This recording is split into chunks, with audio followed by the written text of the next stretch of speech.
এই পোশাকটা দেখলে মানুষ আগে সম্মান দিত, এখন পোশাক দেখলে হয় ভয় পায় নাই ঘৃণা করে। কেন? এই মানুষগুলোর কি দোষ?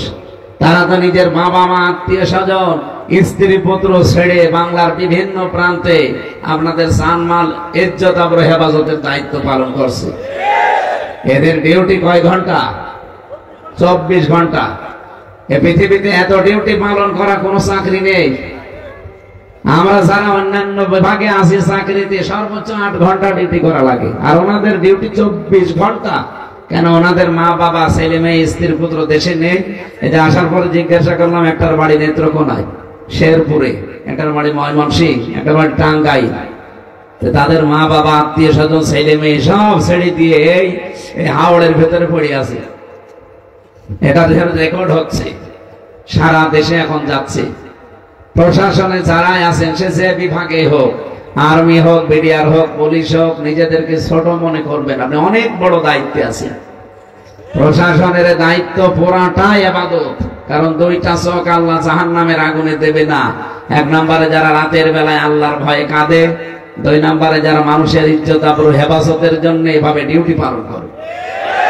সুতরাং ওনাদের পুরা আজকের সহ যতদিন দায়িত্ব পালন করবে 24 ঘন্টায় আল্লাহ যেন ইবাদত হিসাবে লিখে নেন। বলেন আমিন। কিন্তু এই পোশাকটাকে কালার করে দিয়েছে 15.5 বছরে কিছু কোলাঙ্গার অফিসার। আর ওই যে 1 নম্বরে যার নাম এসেছে, ওর আর্ডারে চলতো, উনি যা বলতো তাই করতে গিয়ে রাতের ভর দিনে পর্যন্ত তারা করে দিয়েছে। আমার সাথে এক ওসি ছিল জেলখানায়। উনি মাঝে মাঝে আমার ফাঁসির কন্ডেম ছেলে আমার রেখেছিল। উনি আসতো, এসে বলছে, হুজুর আমি একটা তওবা করেছিলাম, আমার এই তওবা আপনি দেখেন তো কেমন হয়েছে। কি? এই যে নির্বাচনে আমি রাত 12টার পর থেকে আমার লোকজন নিয়ে ভোট কাটা আরম্ভ করলাম, ফজরের আজান পর্যন্ত ভোট কমপ্লিট করে ফেললাম। বাক্সগুলো পাঠিয়ে দিলাম বিভিন্ন জায়গায়।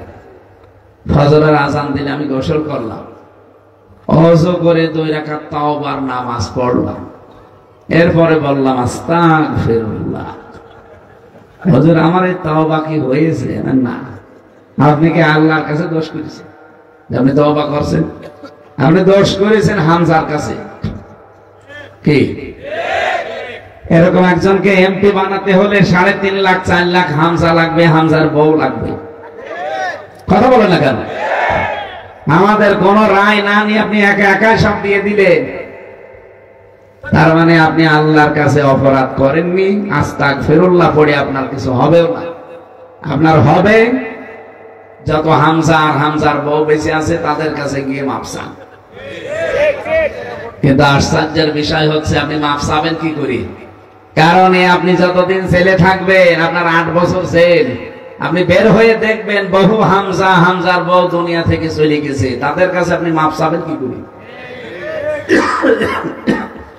অথচ এই জালেমাকে টিকিয়ে রাখতে গিয়ে এরকম মানুষগুলো ইচ্ছার বিরুদ্ধে গিয়ে অন্যায় কাজ করতে তারা বাধ্য হয়েছে। এই পোশাকটাকে মানুষ সম্মান দিত, কত সম্মানের জায়গায়। এখন অধিকাংশ মানুষ ঘৃণার চোখে দেখে না। ওনাদের কাজ কারবার, অ্যাক্টিভিটিস আবার যেন এই দেশে বেড়ে যায়। কারণ ওনারা ঠিক না থাকলে দেশের চোর, ডাকাত, চাঁদাবাজ, খনি, সন্ত্রাসী এগুলো জীবনও কমবে না। কারণ পুলিশ এই শব্দটা, এই পোশাক আশাক, এই পুলিশ এগুলো বানিয়েছিল হযরত ওমর রাদিয়াল্লাহু তাআলা আনহু। পুলিশের বিভাগ, এই বিভাগটা বানিয়েছে হযরত ওমর। যতদিন পর্যন্ত তাদের দ্বারা ভালো কাজ হবে, হযরত ওমরের আমলনামায় সওয়াব যেতেই থাকে। তাহলে ওদেরকে ভালো ভালো কাজের আঞ্জাম দিয়ে এই পোশাকের পবিত্রতা অর্জন করা দরকার না? কত দামি পোশাক, ওইটা দেখলেই মানুষের সম্মান বেড়ে যেত। আল্লাহ যেন ওইটা আবার ফিরিয়ে দেন। বলেন আমিন। আয়না ঘরের সাথে যারা জড়িত ছিলেন, আপনি মানবতা লঙ্ঘন করে ফেলেছেন। ইন্নামা নুমলি লাহুম লিয়াজদাদু ইসমা। আল্লাহ তাআলা বলেন, মানুষ যখন পাপের বোঝা পরিপূর্ণ করে ফেলে, ওয়ালাহুম আযাবুম মুহিন, তখন তাকে অপমানজনক শাস্তির ভেতরে ফেলে দেয়। আল্লাহ ঠিক তাই করেছে। 15.5 বছরে অনেকের পাপের বোঝা পার হয়ে চলে গেছে। কত অপরাধ করলে একটা সুপ্রিম কোর্টের বিচারপতি, তাকে কলায় পাতায় শুয়েছে আল্লাহ, গলায় গামছা দিয়েছে, সিলেট থেকে টানতে টানতে বর্ডার এলাকা থেকে নিয়ে এসেছে। এমনকি শুনলাম তার বিসি উড়ে গেছে। হ্যাঁ, ওর বিসি নেই। আর কি করবে আল্লাহ? এত অপমান করার পরেও যদি মানুষ জালেম যারা শিক্ষা না নেয়। এখন অনেকেই বলছে, বিশেষ করে অ্যাডভোকেট তাজুল ইসলাম, উনি জানিয়েছে যে এই বিচারপতি কালামানিকের ছবি প্রত্যেক বিচারপতির পেছনে রেখে দেওয়া দরকার, যেন এরা শিক্ষা নেয়। আরে ভাই, আমার মামলাটা, এই যে আমার অ্যাডভোকেট, উনি এই 3 বছর তারা জামিন দিতে পারেনি, অথচ এই আগস্টের 5 তারিখে মামলা শুধু তুলতে দেরি, জামিন না খারিজ হয়ে গেছে। বিচারপতি এইটাই বলতো যে হুজুর আমার কিছু করার নেই, আমার হাত বাঁধা ছিল, এখন আমার হাত খোলা আছে, এখন আমি ন্যায় বিচার করতে পারছি। আমরাও চাই দেশে 1628 জন মানুষ দায়িত্বে আছে, এই ওসি সাহেব সহ সারা বাংলাদেশে কতজন? 1628 জন, তার ভেতরে ওসি একজন, মনোয়ার ভাই। আমরা চাই এনাদের প্রত্যেকটা হাত যেন আবু সাইদের মতো এভাবে খোলা থাকে, আমাদের হাত বাঁধা থাকবে না। হাত বাঁধা থাকলে আবার ওই বিচারপতির মতো হবে, হুজুর আমার কিছু করার নেই। না, আজকে এক বিচারপতি কল দিয়েছিল সকালে, আমার এখানে আসার একটু আগে, তার পিএইচডি, ওনার বাড়ি নেত্রকোনায়, উনি মাহফিল নেবে, অথচ ওনার ওই হাইকোর্টে বেঞ্চে আমার মামলা কয়বার উঠেছিল, জামিন দেয়নি, এখন মামলা ডেট নেবে। আমি পিএসকে সকালবেলা বলেছিলাম যে আমার মামলা কিন্তু ওনার বেঞ্চে ছিল, মোস্তফা জামান বিচারপতি হাইকোর্টে, এখন উনি মাহফিল নেবে। এতদিন যদি আমি ভেতরে থাকতাম তো মাহফিল কার কাছে নিত? না স্যার, এখন একটা মাদ্রাসা বানিয়েছে, ওখানে আপনাকে নিয়ে যেতে চাই, আপনি যেভাবে যেতে চান সেভাবে নিয়ে যাবে, কোনো অসুবিধা নেই। এনাদের হাত এখন খোলা। আমার যতটুকু ধারণা, আমিও পুলিশ পরিবারের একজন ক্ষুদ্র সদস্য, আমার বাবা প্রথম জীবন ওইদিকে ছিলেন, বিয়ের আগের কথা।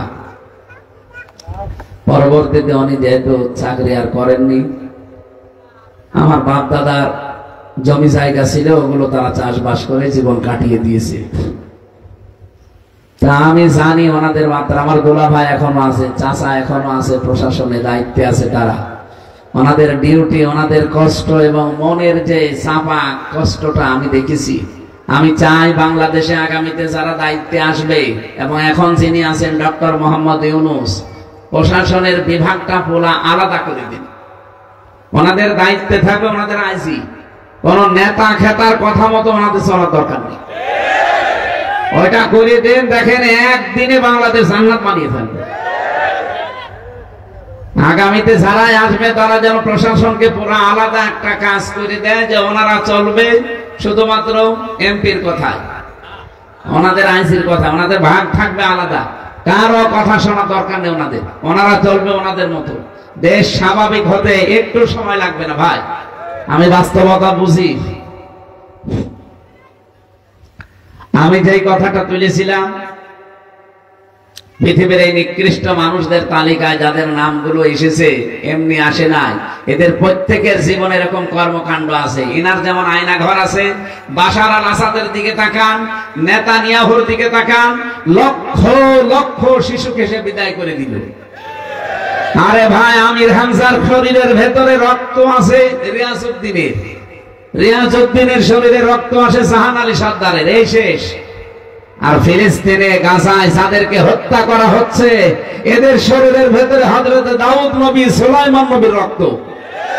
আপনি টের পাচ্ছেন? তাদেরকে বিদায় করে দিলেন বিনা কারণে। এই মানবতার শত্রু, মানুষের শত্রু, এদেরকে আল্লাহ যেন ডবল শাস্তি দেয় দুনিয়া এবং আখিরাতে। বলেন আমিন। কোরআনে কারীমের কাছে না আসলে জীবন পরিচ্ছন্ন যেহেতু সম্ভব না, আপনার পরিবারও হবে না, সমাজও হবে না, রাষ্ট্রও হবে না, রাজনীতিও হবে না, অর্থনীতিও হবে না। এই জন্য আমরা চাই আমাদের জীবনকে পরিচ্ছন্ন করার জন্য এর কাছে আসতে। সব সময় আপনি পড়তে পারবেন, কোরআন ধরতে পারবেন, কোনো অসুবিধা নেই। শুধু আরবিটা বাদ দিয়ে যত তাফসীর আছে, ব্যাখ্যা আছে, বিশ্লেষণ আছে ঘরে রেখে দেবেন। কিছু সমস্যায় পড়লে ওখান থেকে দেখে নেবেন। ইরানের তেহরান বিমানবন্দরে লরেন বোধ খ্রিস্টান এই মহিলাকে মুসলমান তুলে দিয়েছে কোরআনে কারিম। শুধু কোরআন দেয়নি, সিয়াসিতা হাদিসও দিয়েছে যে আপনি কোরআন পড়বেন আর এই ব্যাখ্যাগুলো শিখবেন। এ মহিলা বলে আমি 3 বছর কোরআনে কারিম পড়েছি, তাও যেমন তেমন না, পড়ার মতো করে পড়েছি। 3 বছর পরে আমি 54 জায়গায় লাল দাগ দিয়েছিলাম। এতদিন মুসলমানেরা বলে কোরআনে কোনো ভুল নেই, অথচ আমার দৃষ্টিতে আমি প্রায় 54 জায়গায় ভুল পেয়েছি। পরবর্তীতে যখন মুসলমান হয়ে গেছে, সাংবাদিকরা জিজ্ঞাসা করছে আপনি একজন খ্রিস্টান, আপনি কেন মুসলমান হলেন? আপনি তো অন্য ধর্ম গ্রহণ করতে পারতেন। এই পৃথিবীতে সবচাইতে বেশি মানুষ বাস করে খ্রিস্টান ধর্মে। কোন ধর্মে? এরপরে সবচাইতে বেশি মানুষ বাস করে ইসলাম ধর্মে। আপনি খ্রিস্টান থেকে ইসলামে আসলেন কেন? মনে বলছে আমি কোরআন শরীফ পড়েছিলাম, মুসলমানদের ধর্মীয় গ্রন্থ 3 বছর, তাও পড়ার মতো পড়েছি, যেমন তেমন না। আমরা যে অনেকে পড়ি আনাকুম সানাকুম ফানাকুম, না, পড়েছি একেবারে পড়ার মতো, বুঝে বুঝে। আমি লাল দাগও দিয়েছিলাম 53 জায়গায়, কিন্তু পরবর্তীতে দেখতে পেয়েছি যেখানে লাল দাগ দেয় ভুল ধরে, দেখি ওর পরের আয়াতে পরের সূরায় এর সওয়াব আল্লাহ 1500 বছর আগে দিয়ে দিয়েছে। আমার জীবনের ভুল ধরা পড়ে গেছে। এখন আমি আর আমার বাপ দাদার ধর্মে নেই, আমি ইসলামে চলে এসেছি অলরেডি। তাহলে কোরআন শরীফ এটা কি শুধু মুসলমানদের জন্য না পৃথিবীর সবার জন্য? হ্যাঁ, আজকের এই আলোচনাটা, এই ময়দানটাও সবার জন্য। এলাকায় অন্য ধর্মের লোক বাস করে, যারা আছেন তাদেরকে আমরা ওয়েলকাম জানাচ্ছি কোরআনের অনুষ্ঠানে। হাত্তা ইয়াসমাআ কালাম আল্লাহ সুম্মা আবলিগহু মা'মানা। আল্লাহ তাআলা বলেন, হে নবী, অন্য ধর্মের যারা কোরআন শুনতে আসে নিরাপদে শোনার ব্যবস্থা করে দেবেন, শোনা হয়ে গেলে নিরাপদে বাড়িতে পৌঁছিয়ে দেবেন। সুতরাং এই কোরআন আজকে দেশে শুধু আমাদের জন্য না, সবার জন্য উন্মুক্ত। আসেন এর কাছে। কয়েকদিন আগে এক যশোরের কলেজের এক অধ্যাপক, বিসিএস ক্যাডার, ওনারে বলেছিলাম যে স্যার আপনাকে মুসলমান হওয়া লাগবে না, আপনি শুধু আমার ধর্মীয় গ্রন্থটা একটু বুঝে বুঝে পড়বেন। আপনি ইংরেজিতে পড়েন, বাংলায় পড়েন, যে ভাষায় পড়েন, অসুবিধা নেই। উনি দেখি 3 মাস পরে নিজের থেকে মুসলমান হয়ে গেছে। এজন্য আপনাদেরকে আমরা আহ্বান জানাচ্ছি, আমাদের ধর্মে জোর জবরদস্তি নেই। বসে থাকেন। আমাদের ধর্মে বাড়াবাড়ি নেই, আছে? এত আসতে বলবেন, এটা আরো প্রচার করেন বেশি করে। কারণ যিনি পালিয়ে গেছে উনি এখন এই ইস্যুটা নিচ্ছে যে মুসলমানরা বাড়াবাড়ি করে, বেশি জবরদস্তি করে আমরা নাকি এই দেশে অন্যান্য ধর্মে যারা আছে তাদের ধর্ম পালন করতে দেই না। এতদিন এই দাদারা ছড়িয়েছে, এই 53-54 বছর আমাদের বিরুদ্ধে মিথ্যা তথ্য ছড়িয়েছে ইন্ডিয়া। ওরা বলতো এই দেশে সংখ্যালঘু নির্যাতন হয়, এটা যে মিথ্যা কথা। কয়েকদিন আগে গোবিন্দ পরামানিক সেটা জানিয়েছে যে বাংলাদেশে সংখ্যালঘু নির্যাতন বলে কিছু নেই, এগুলো যা করেছে 15.5 বছর যারা ছিল তারা করেছে। আপনারা মাইক্রোসফটের রিপোর্ট দেখেছেন, তাম দুনিয়ার 257টা দেশের সবচাইতে বেশি মিথ্যা কথা বলে ভারত। সবাই না, উগ্রপন্থী যারা হিন্দু আছে, জঙ্গি সন্ত্রাসী, তারা এখন এই ইস্যুটা কাজে লাগাতে চাচ্ছে। হিন্দু মুসলমানদের দাঙ্গা লাগিয়ে যে এই দেশে সংখ্যালঘু নির্যাতন হয়, এই দেশে সংখ্যালঘু সংখ্যাগুরু বলে কিছু আছে না। আমির জামাত ডাক্তার শফিকুর রহমান হাফিজাহুল্লাহ উনি ঘোষণা দিয়েছেন, বাংলাদেশে সংখ্যালঘু সংখ্যাগুরু কিচ্ছু নেই, আমরা সবাই এই দেশের মানুষ, সবাই মিলে দেশটা গড়তে চাই। কথা বলেন ঠিক কিনা? এই জন্য এই ধোয়া তুলে এতদিন যাদেরকে বোকা বানিয়ে রেখেছিলেন, সে বোকারা এখন ভালো হয়ে গেছে। আপনি কয়েকদিন আগে দেখেননি পঞ্চগড়ে, ঠাকুরগাঁও, গাইবান্ধা, খুলনা, বরিশাল, আমির জামাতের বক্তব্য দেওয়ার আগে হিন্দু পুরোহিত ঠাকুর সে এসে বলছে, না, এই দেশে ইসলাম আসলে আমরা সবচাইতে বেশি নিরাপদে থাকতে পারি। আপনি টের পাচ্ছেন? কারণ ইসলাম যারা বোঝে, ইসলাম যারা মানে, এই মানুষের কাছে আসল বিষয়, মুখ্য বিষয় মানুষ। সে কোন ধর্মের মানুষ ওটা দেখার দরকার নেই। ওয়ালাকাদ কাররামনা বানি আদম, আমি মানুষকে সম্মান দিয়েছি। কে বলছে? বলেন বলেন। আমি মুসলমানকে সম্মান দিয়েছি, এ কথা কোরআনে আছে? নেই। মানুষ হিসাবে যারাই পরিচিত, বিবেচিত, পরিগণিত, তাদেরকে আল্লাহ সম্মান দিয়েছেন। আর আল্লাহর বান্দা হিসাবে আমরাও আপনাদের সম্মান জানাই। অথচ এই সম্মানিত মানুষদের সম্মান নিয়ে বাংলাদেশে সবচাইতে বেশি সিনিমিনি খেলা হয়েছে এই 15 বছর। আগামীতে কেউ যেন মানুষের সম্মান নিয়ে কেউ সিনিমিনি খেলতে না পারে, সেই ব্যবস্থা আমরা করতে চাই। এই কথা বলে না কেন? এই যে যারা চাঁদাবাজি করে, এটা মানুষের সম্মান হানি হয় না? আজকেও 2 জায়গায় হয়েছে সকালবেলা, আমি নাম নিলাম না, আপনারা থামবেন।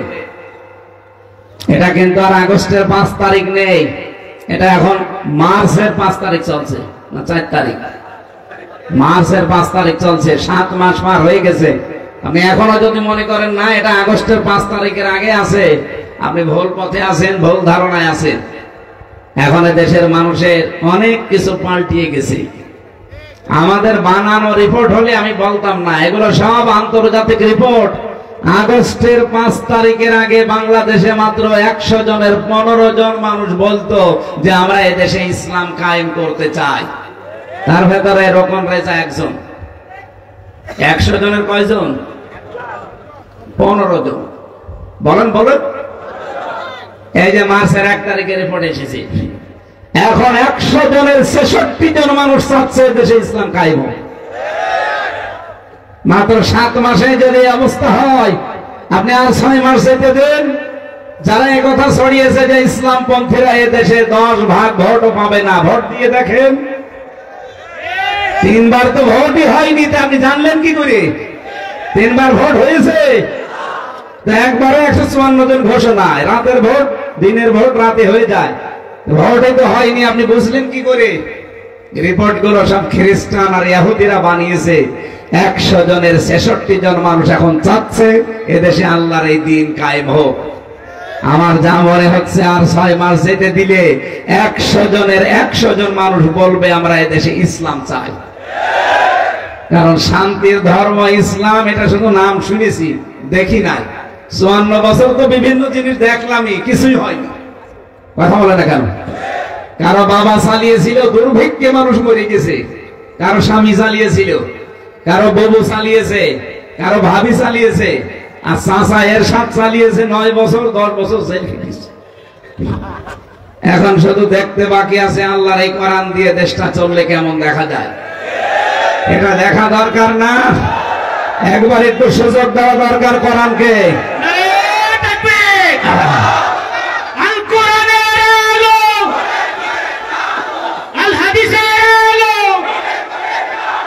ইসলাম ছাড়া অন্য কিছু, ইসলাম ছাড়া অন্য কিছু, আল কোরআনের আলো, সংসদে গেলো। সংসদের কথা যখন বললো, আমি শুধু 1 মিনিট বলছি, আপনি অন্য দিকে নেবেন না। আপনি যদি এখানে থাকেন, আপনার জন্য বলছি, এদেশে 300 এমপি হবে সামনে। 151 জন যদি কোরআনে কারিম বুকে নিয়ে সংসদে যেতে পারে, অ্যাডভোকেট রোকন রেজা তার ভেতরে মনে করেন একজন। এরকম 151 জন যদি যেতে পারে, তারপরের দিন সংসদ অধিবেশন যদি বলে মাননীয় স্পিকার আমরা নামাজের বিল চাই, উনি যদি বলে হাত তোলেন, 300 জনের 151 জন হাত তুললে ওটা কায়েম হয়ে যাবে। বাংলাদেশে আর কোন দিন নামাজের ওয়াজ করা লাগবে না। ভাই সলিমুদ্দিন চলো নামাজ পড়তে যায় না, ও বাধ্য হবে, এবং ওর বাবা পর্যন্ত বাধ্য হবে নামাজ পড়তে। সৌদি আরবে আমি দেখেছি, নামাজ পড়বেন না মানে নামাজের সময় যদি কোনো মুসলমান বাইরে থাকে, আমি নিজে দেখেছি পুলিশ চেয়ে কি পিটানো, এমনকি মরুভূমির ভেতরে সেজদায় ফেলে রাখে 1 ঘন্টা থাক। এই পুলিশ তখন নামাজের জন্য খুঁজে বেড়াবে যে মুসলমান দাবি করে নামাজ পড়ে না, কোনটা দেখি। যে দেখবে যে নামাজ পড়ছে না, এমন পিটানো পিটাবে গোপালগঞ্জের মতো পেছনে লাল হয়ে যাবে। গোপালগঞ্জের মানুষদেরকে শুনলাম এমন পিটানো পিটিয়েছে প্রশাসনে, পেছনে বাঁদরের মতো লাল হয়ে গেছে। ওই সময় শুনেছিলাম যে গোপালগঞ্জ থেকে কেউ ঢাকায় যদি আসে, বসে আসলে 300 টাকা, আর দাঁড়িয়ে আসলে 1000 টাকা। কারণ বসে আসবে কি করে? ওইটা তখন ওনারা দায়িত্ব পালন করবে। প্রশাসনের ভেতরে, বিচার ব্যবস্থার ভেতরে, শিক্ষা ব্যবস্থার ভেতরে, স্বাস্থ্য ব্যবস্থার ভেতরে যারা আছে তাদেরকে এখন বিভিন্ন মানুষ উস্কানি দিচ্ছে যে ইসলাম আসলে কিন্তু তোমাদের ঘুষ খাওয়া বন্ধ হয়ে যাবে। কে বলেছে ঘুষ আরো বেশি করে খাবে? না, খাবে না কেন? কারণ এমন একটা পরিবেশ ইসলাম তৈরি করে দেবে, ঘুষ খাওয়ার মতো মনই ওনাদের থাকবে না। কারণ ঘুষ দেওয়া যদি না লাগে, ঘুষ খাবে কেন? ওসির এই পোশাকটা পরতে তারে 15 থেকে 20 লাখ টাকা উপরওয়ালাকে দেওয়া লাগে। আমি নিজে জানি, তো আমার দুলা ভাই তো আছে, আমার চাচা আছে, তারা 15 লাখ, 20 লাখ, 25 লাখ, তাও তো অন্যান্য থানায়। বাংলাদেশে 2টা থানায় সবচাইতে বেশি ক্রাইম হয়, একটা কুষ্টিয়ার সদর থানা, সিলেটের বিশ্বনাথ থানা। এই 2 থানায় যেতে গেলে আমার মনে হয় ওসি সাহেবকে 50 লাখ টাকা দেওয়া লাগে। এতগুলো টাকা যারা উপরওয়ালাকে দেবে, তারা এলাকায় দায়িত্ব পালন করতে হলে আপনাদের কাছে ওই টাকা তুলবে না? তাহলে এ দোষ কি ওনার? ওনার তো বাবার সব বিক্রি করে দিয়েছে উপরওয়ালাকে, দোষ তো উপরওয়ালা। এই কথা বলেন না কেন? ওই উপরওয়ালা গুলোই তখন আল্লাহর ওলি হয়ে যাবে। এখানে যাদের বিড়ি খাওয়ার অভ্যাস আছে, এই এদিকে তাকান, বসেন। বিড়ি খাওয়ার যাদের অভ্যাস আছে, মসজিদের ভেতরে গেলেন, আপনার যতই নেশা লাগুক বিড়ি খেতে পারবেন? আমরা মন চাচ্ছে খাই, কিন্তু এমন একটা পরিবেশ, মসজিদের 4 দেওয়ালের মাঝে আপনি আর খেতে পারবেন না। খেতে চাইলে বাইরে যাওয়া লাগবে। কথা বলেন না কেন? ইসলাম যদি দেশে চলে আসে, যে যে বিভাগে আছেন রেকর্ড হচ্ছে, প্রত্যেককে বলছি, যদি ইসলাম আসে পুরা দেশটাই হয়ে যাবে মসজিদের মতো। আমরা তখন অন্যায় করতে জীবনেও আর মন চাইবে না, কারণ পরিবেশে আপনাকে বাধ্য করবে ভালো হতে। কথা বলেন না কেন? আর আমরা ওইটা চাই না। ওনারা যখন বলবে যে আমরা চাই 151 জন নামাজ কায়েম হোক, স্পিকার বাধ্য হবে, বলবে যান আজকে থেকে নামাজ বাংলাদেশে বাধ্যতামূলক। 18 কোটি মানুষ নামাজ পড়বে। আপনি যে একটা ভোট দিয়েছিলেন রেজা সাহেবকে, একটা ভোট দেওয়ার কারণে উনি এমপি হয়েছিল। 18 কোটি মানুষ নামাজ পড়লে যে সওয়াব হবে, একটা ভোটের কারণে আপনি সেই সওয়াব পাবেন। এটা যদি কেউ খণ্ডন করতে পারে যে না এটা রাজনীতি, আসেন এখানে আসেন। আমি সূরা মেসার 58 নম্বর আয়াতের তাফসীর থেকে আপনাকে বাংলায় দেখিয়ে দিচ্ছি। ইন্নাল্লাহা ইয়া'মুরুকুম আন তুআদ্দুল আমানাতি ইলা আহলিহা। অবশ্যই আল্লাহ তোমাদের নির্দেশ দিচ্ছে